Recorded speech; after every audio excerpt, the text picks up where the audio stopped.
Alrighty, let's go live. Let's turn this volume off on the audio. Let's go live on whatever day this is. This is Saturday, the 2nd of November. Wow, you can see I've really thought that through. I didn't go for a bicycle ride this morning because the weather's been a little bit wet, which I very much welcome.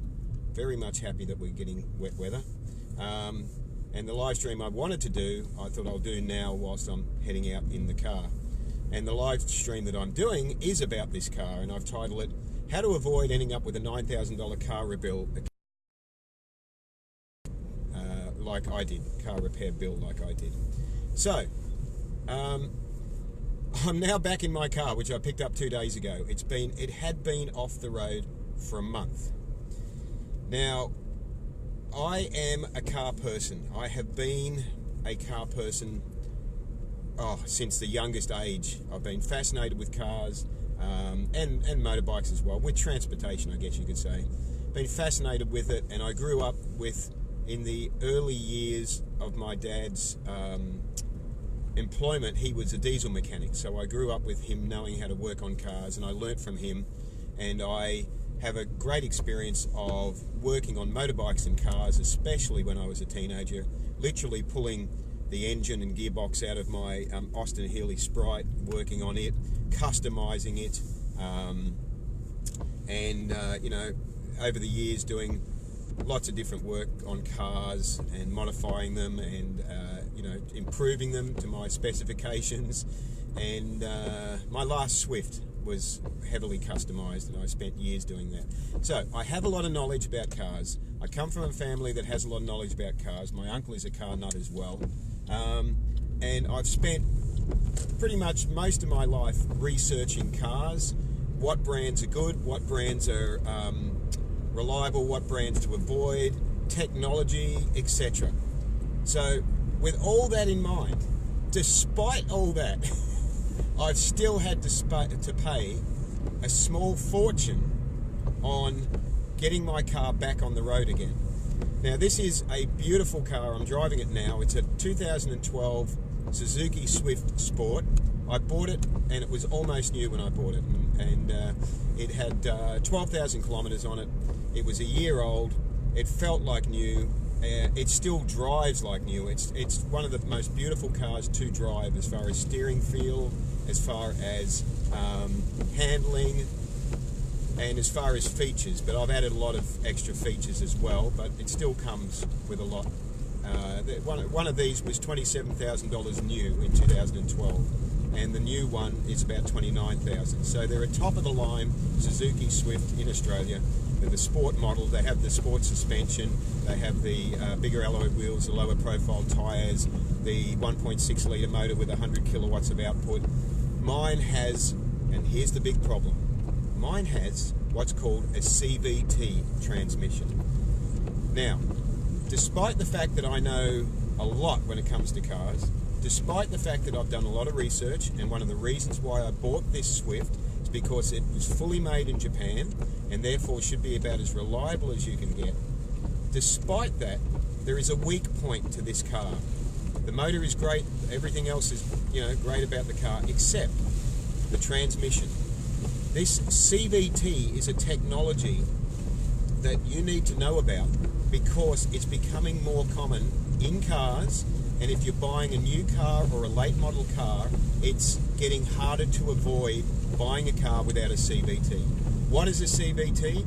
Well, it will appear to you like an automatic gearbox because it'll have drive and reverse like an automatic gearbox. But it's completely different inside. It's called a constant velocity transmission. Basically, it's two pulleys with a belt going around them. But in a car, it's a lot more complex than that because it has valves, it has a valve body that's under high pressure, it has lots of relays and sensors and so forth. But basically, it allows a car manufacturer to produce a car that gets the best economy that you can get, way better than a manual and better than a regular automatic. So therefore, the car manufacturers love it, and this is why you're going to see more cars with CVTs, because they can get good economy, which is really important for emissions, and as well as another point, but it's really important for meeting the economy standards. So car manufacturers love it, and it's also, in theory, a simple transmission, but it's actually not simple when something goes wrong with it and you have to repair it, like I've had to do twice in the last 18 months. This sort of transmission in a basic form is used in scooters, and there are millions of scooters worldwide that have been using these transmissions for decades. I've had scooters for over 3 decades with this sort of transmission in them, and in a scooter it's really simple. It's 2 pulleys, a belt, and you can just pop a cover off, pop a pulley off, change a belt, pop it back on. You can do it, 5 minutes. I've done it plenty of times on scooters I've owned in the past. In a car, if you've got a CVT and it starts to play up, you're going to be looking at big money. This is why I'm telling you how to avoid it and continue this little story of what my experience has been. So this car I've been driving since almost new. I've been the only person driving it. I don't let anyone else drive it. So therefore, I'm the only one responsible for the way it has been driven, and therefore I've got no one else to blame for myself, but myself. Now, I thought CVTs, when I bought this car, were a really good idea because the acceleration is the best and the economy is the best. And I get less than 6 litres per 100 kilometres out of this car, and yet it has great performance. So yes, it is fantastic from that respect. However, since I've had these problems in the last 18 months with my CVT, I have researched and now realised that the longevity of a CVT transmission is not very good at all. In other words, when they're new, they're great. When they start to get the kilometres up on them, that's when you start to get failures with them. I first had a problem at 77,000 kilometres with this car. That problem ended up... Wow, what is going on here? That problem ended up putting this car off the road for a month. That was 18 months ago, and that cost a bit over $3,000 to fix at the time, and I thought that was dear. A bit over a month ago, the problems got so bad in the car that it became pretty much undrivable, and I managed to only just get this car down to my local transmission shop, which luckily was only about a 7-minute drive away, so that was good. So I got down there and I left it there with them. They looked at it and they pulled it apart and gave me the bad news. And a month later, 2 days ago, I was able to pick it up, and the final bill, Clive says don't buy an auto, buy a manual. There's a reason why I drive an auto, Clive. It's because of my knee. When I broke my knee 7 years ago, I had a manual, and that's why I bought this at the time, because I needed an auto. I could not use my left leg at all. So the final bill that I got was $6,185 this time around. So if you add the 2 bills together, I've now spent nearly $9,500 in 18 months keeping the transmission going in this car. Luckily, and that is a lot of money. I mean, I could have bought, well, I mean, for that sort of money, about 9 years ago, I think, I bought a second-hand Toyota Yaris, which has done now, we've still got it, it's done 165,000 kilometres, and it is bulletproof. It's not the fastest car in the world, but my God, it's an honest car. So, I bought that for the amount of money that I spent on the transmission of this car alone. So, the point being that the CVTs operate under incredibly high pressure, which can cause failures in the valve body and the valves, and you also have other problems that can happen with them as well. If you are looking at buying a new or late model car, I am strongly suggesting that you find out if it's an automatic. If it's a manual, that shouldn't be a problem. But if it's an automatic, find out if it's a CVT. There are 2 types of transmissions to avoid: CVTs and dual clutch gearboxes. If you want to know about dual clutch gearboxes, that's a whole different story, but basically don't buy anything from Volkswagen with a dual clutch gearbox or from Ford with their EconoSport, because the failure rates are hideous, and people are just, having a really bad time with their Fords and their Volkswagens with these dual clutch gearboxes. That's a different topic.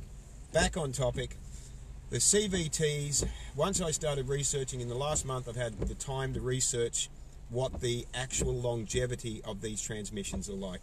Here's what it comes down to.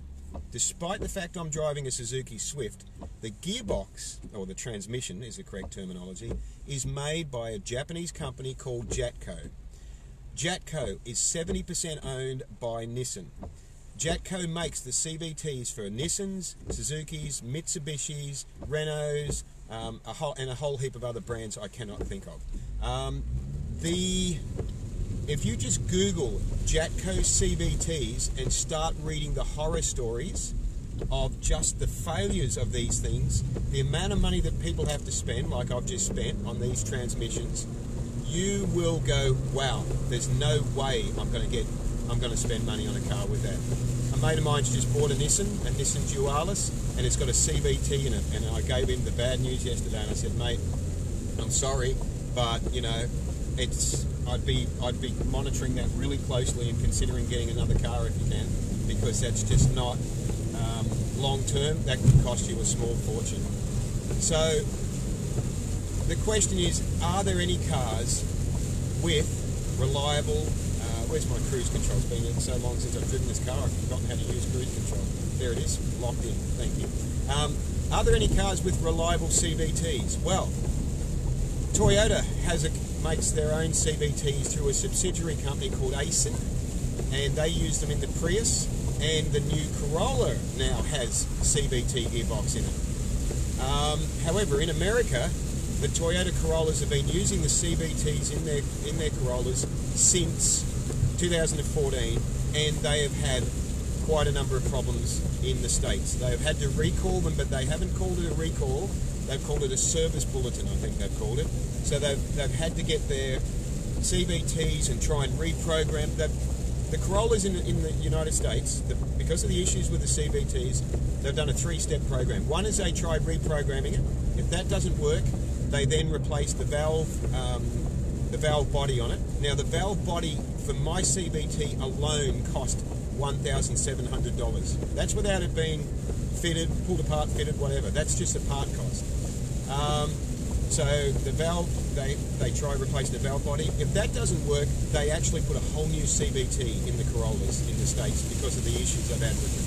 So I would be dubious about buying a new Corolla with a CVT, and the new Yaris that's coming out in the first half of next year in Australia is also going to be running a CVT, which again, it'll be great when it's new, but how long is these bastards going to last? Now, the other thing is, it's raining quite heavily here, and I'm very happy about that. The other thing is Honda. All Honda Civics, the new Honda Civics, they run a CVT. Honda CVTs are made by a different company. I don't know the details of that. However, I have discovered that the Honda CVTs that they've been using in the Accords and some of the other model Hondas have also been plagued with issues, reliability problems. So here's what it comes down to. Manuals, a regular manual is usually a reliable gearbox that will, not give too many problems in the long run. A regular automatic is usually, a 4-speed auto is usually pretty good. A 6-speed auto I'm not so sure about, and once they get up in the gears, 8-speed, 10-speed, that can be a bit of an issue. I'm going through a tunnel, can you tell? Yeah. So it just depends on the automatic gearbox itself. But if you're looking at a used car or a new car and it has a CVT, please, I implore you, if you don't want to find yourself in the same position that I've found myself in with an otherwise totally reliable car, please reconsider buying a car that has a CVT transmission. Look at whether there's an option of it having a regular automatic, or look at a different model. I'm looking at, the possibility of trading this car in on a new one, and some of the new cars I've looked at, I've gone, yeah, love it. And then I've discovered it's got a CVT, and I've gone, well, forget it. No, just forget it. Like, I was going to buy a new Honda Civic, and I'm like, no, I'm not going to risk it. I'm not going to risk that in 6 years' time after buying it, I will have spent $9,000 on the transmission to keep a car that's only done 100,000 kilometres going. You know, it's ridiculous. So I'm hoping, I'll start winding this up now, so I'm hoping that that'll give you a little bit of insight, and you don't have to believe me. Just if you're interested in a car and it's got CVT in it, just Google what would be an issue. Just Google, you know, Nissan CVT issues, or Google Honda Civic CVT issues, or Google Toyota Corolla CVT issues, or just Google CVT issues. Just Google it, and then be prepared to sit down for many hours reading the horror stories. And you can watch it on YouTube too, where people have talked about their experiences with the CVTs.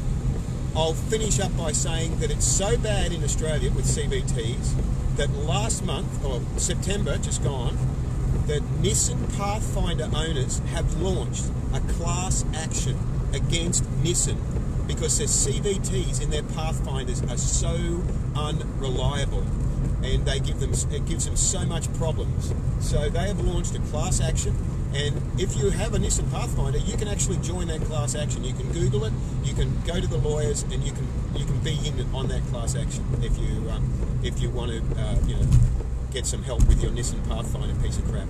So so if you have a Nissan with a CVT, get rid of it now and get something that's reliable, because a Nissan is the worst one for it. And Clive says thanks, mate. So I think that's the main points I wanted to say. Let's just say it's caught me by surprise. I'm a car enthusiast. I've always tried to get the most reliable, the most economical, the best handling, best performing cars, and I got caught out by this one, and it's cost me big money to keep this car going. I mean, really, I could have probably just scrapped the car, you know, for the $9,000 that I spent in the last 18 months. But it's a sad thing, because I'm driving this car now and I love driving it. This is a beautiful car to drive, and if you drove it, you'd go, yeah, that's a pretty sweet car. So that's the only thing wrong with it. That Suzuki has ruined a beautiful car by putting in a completely unreliable transmission. And the final point on that is the new Suzuki Swift Sport does not have a CVT. They came to their senses and have put in a regular automatic gearbox. I wonder why. Thank you so much for watching, guys, and I hope that you, in car land, we all have cars, or most of us have cars, I hope you end up with something that's more reliable in the long run than mine has been. Live vegan and save lives. Ahimsa.